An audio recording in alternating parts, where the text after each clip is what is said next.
प्यारे बच्चों नमस्कार। मैं अंकित दुबे आपका स्वागत करता हूं अपने YouTube channel smart study by Ankit पर।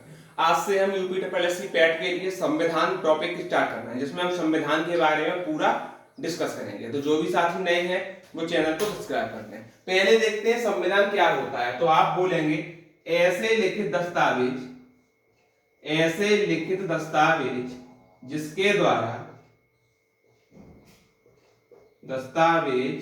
जिसके द्वारा किसी देश की शासन व्यवस्था चलाई जाती है, जिसके द्वारा किसी देश की शासन व्यवस्था चलाई जाती है, शासन व्यवस्था चलाई जाती है।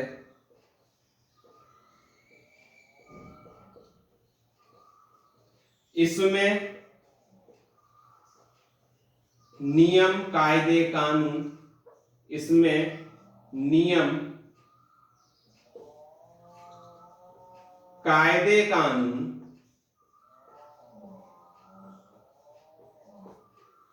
सरकार की शक्ति व उसके अधिकार के बारे में बताया जाता है, उसके अधिकार के बारे में बताया जाता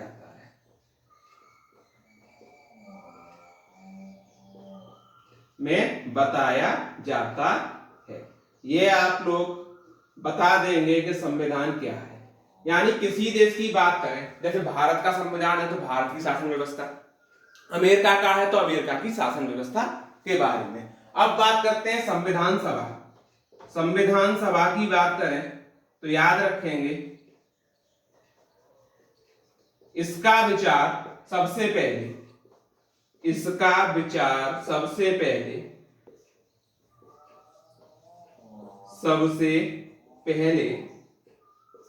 हेनरी मैन ने 1924 में दिया। ये आप लोग याद रखेंगे। इसका व्यावहारिक प्रयोग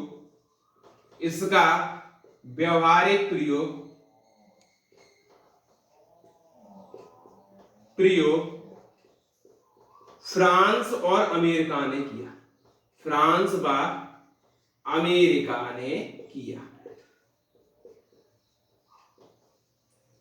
फ्रांस ने संविधान सभा को राष्ट्रीय सभा बताया।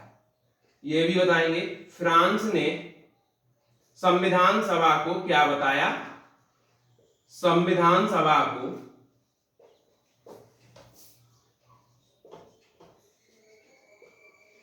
राष्ट्रीय सभा बताया।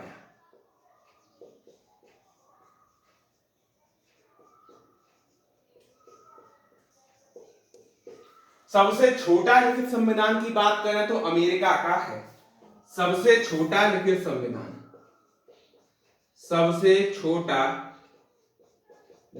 संविधान की बात करें तो कहां का है बेटा? आप बोलेंगे अमेरिका का। और सबसे बड़ा लिखित संविधान कहां का है? तो आप बताएंगे भारत का है। अब इसकी औपचारिक और अनौपचारिक मांगे होती हैं, उसके बारे में डिस्कस करते हैं।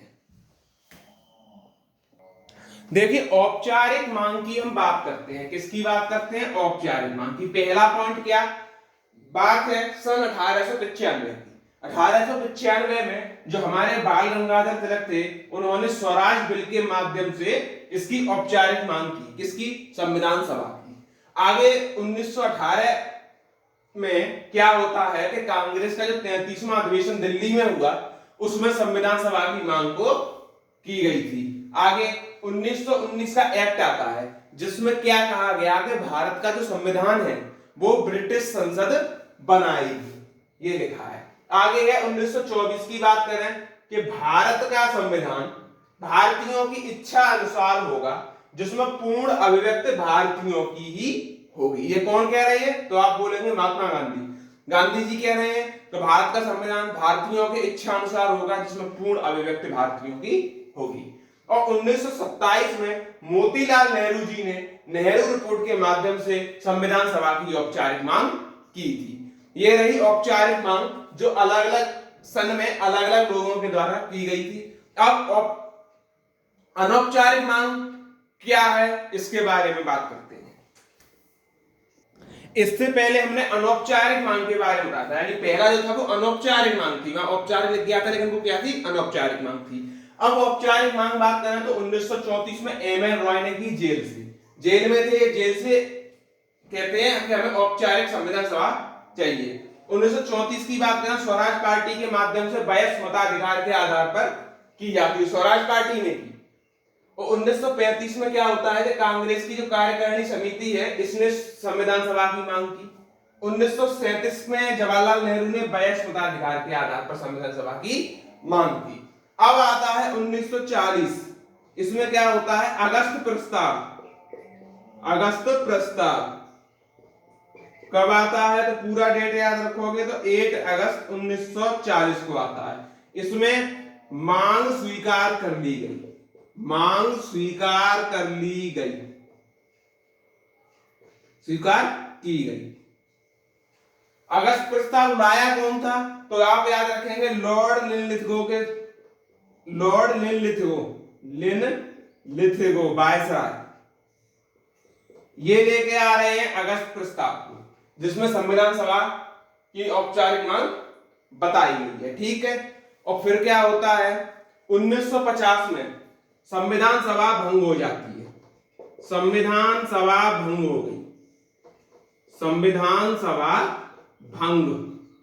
जब ये संविधान सभा भंग हो गई तो इसकी जगह क्या हुआ, तो 1950 से 52 तक जो बनी वो अंतरिम संसद थी, अंतरिम संसद, संविधान सभा हट गई थी। बस इतना फैक्ट आपको और याद रखना है। अब चलते हैं आगे। आज की इसी वीडियो को हम यहीं तक रखते हैं, जिसमें हमने संविधान, संविधान सभा, औपचारिक मांग और अनौपचारिक मांग के बारे में आपको विस्तार पूर्वक बताया। आगे हम चलेंगे, उसमें हम आपको और संविधान सभा के बारे में बताएंगे कि कैसे कैसे चुनाव हुए और सरकारें बनती चली गई। 1947 से पहले सरकार कैसी थी और बाद में सरकार कैसी रही। तब तक के लिए जो भी साथी नए थे वो वीडियो को लाइक करें, शेयर करें और सब्सक्राइब जरूर कर लें। धन्यवाद।